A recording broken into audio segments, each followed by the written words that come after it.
வணக்கம். ஸ்டாலினை நேசிக்கும் தோழமை கட்சி தலைவர்கள் எடப்பாடியை நிராகரிக்க இதுவே காரணம். வெளியான அதிர்ச்சி தகவலை பற்றித்தான் இன்றைய காணொலியில் நாம் தெளிவாக பார்க்க இருக்கின்றோம். வாங்க வீடியோக்குள்ள போகலாம். அதாவது 2026 ஆண்டிற்கான சட்டப்பேரவை தேர்தலானது இன்னும் 7 மாத கால இடைவெளியில் நடைபெற இருக்கிறது. இப்படி இருக்கக்கூடிய சூழலில் தான் திமுக, அதிமுக என அனைத்து கட்சிகளும் தங்களுடைய களப்பணிகளை தீவிரப்படுத்தி இருக்கிறாங்க. திமுக தன்னுடைய 2021 சட்டமன்ற தேர்தலில் தொடர்ந்த கூட்டணியுடன் மேலும் 2-3 கட்சிகளை கூட்டணியில் சேர்ப்பதற்கான முயற்சியில் ஈடுபட்டு வராங்க. அதிமுகவோ திமுகவுடைய பலம் வாய்ந்த கூட்டணியை உடைத்து தங்களுடைய பக்கம் இருக்கிற வேலையை கச்சிதமாக செய்வார்களா அப்படின்றத பொறுத்திருந்து தான் பார்க்கணும்.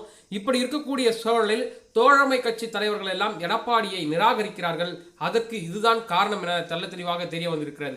என்ன காரணம் என்று சொல்லப்படால், புரட்சி தலைவி செல்வி ஜெயலலிதா அவர்கள் மறைவுக்கு பின்பு எதிர்க்கட்சி தலைவராகவும் ஆளுங்கட்சி தலைவராகவும் எடப்பாடி பழனிசாமி பணியாற்றி வராரு. இப்படி பணியாற்றி வரும்பொழுது அவர் பாத்தீங்கன்னா சிறிய கட்சிகளாக இருக்கக்கூடிய தோழமை கட்சிகளுக்கு முறையான போராட்ட அழைப்புகள் விடுப்பதில்லையும், அவருக்கான குறைந்தபட்ச மரியாதை கூட எடப்பாடியார் தரப்பிலிருந்து வழங்கப்படுவதில்லை அப்படின்ற குற்றச்சாட்டானது வலுவாக எழுந்திருக்கிறது.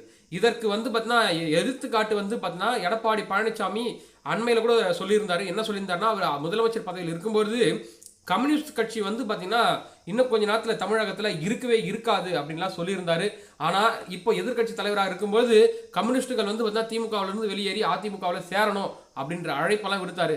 அதுக்கப்புறம் பார்த்தீங்கன்னா விடுதலை சிறுத்தைகள் கட்சி தலைவராக இருக்கக்கூடிய திருமாவளவனை ஏகபோகமாக விமர்சித்திருந்தார் எடப்பாடி பழனிசாமி. ஆனால் இப்பொழுது அந்த கூட்டணியிலிருந்து வரணும் அப்படின்னு சொல்லிட்டு எதிர்பார்த்தாரு. ஆனால் அதுவும் நடக்கல. தேமுதிக, அதாவது அதிமுகவுடைய தற்பொழுதைய கூட்டணியில் இருந்த தேமுதிகவை கூட அவரால் கட்டி காப்பாற்ற முடியாத சூழல் ஏற்படுது.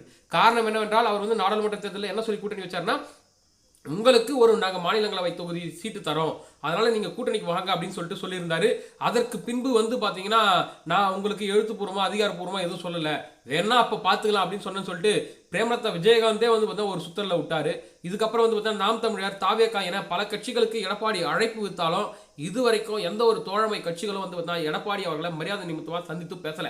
இதற்கு மற்றொரு காரணமும் சொல்லுது. ஏன்னா எடப்பாடி பழனிசாமியை முதல்வராக்கி அழகு பார்த்த வி.கே. சசிகலா அவர்களையே அவர் என்ன செய்தார்னு அப்படி தெரியும். அதாவது தனக்கு மேல இருக்கிறவங்களே அந்த பதவியில் பண்ணார்னா நம்ம அவங்களுக்கு கீழே போனா எடப்பாடி நம்மளுக்கு மரியாதை கொடுப்பாரா அப்படின்ற கேள்வியும் தோழமைகள் கட்சி மத்தியில் எழுந்திருக்கு. அது மட்டும் இல்லாம பாரதிய ஜனதாவுடன் கூட்டணி வச்சதுனால தமிழகத்தில் பார்த்தீங்கன்னா அதிருப்தியில் இருக்கக்கூடிய பாஜக அதிருப்தியில் இருக்கக்கூடிய மக்களை பார்த்தீங்கன்னா தங்களுடைய செல்வாக்கம் குறைந்து விடும் அப்படின்ற எண்ணமும் இருக்கிறது. திமுக கூட்டணியிலிருந்து மதிமுக வெளியேறும் பட்சத்தில் அதை அதிமுக இருக்கலாம்னு பார்த்தாரு. அப்படி இருந்தக்கூடிய சூழலையும் ஸ்டாலின் அவர்கள் கச்சிதமாக காய் நகர்த்தி வைகோவையும் திமுக கூட்டணியிலே வச்சுக்கிட்டு இருக்காரு.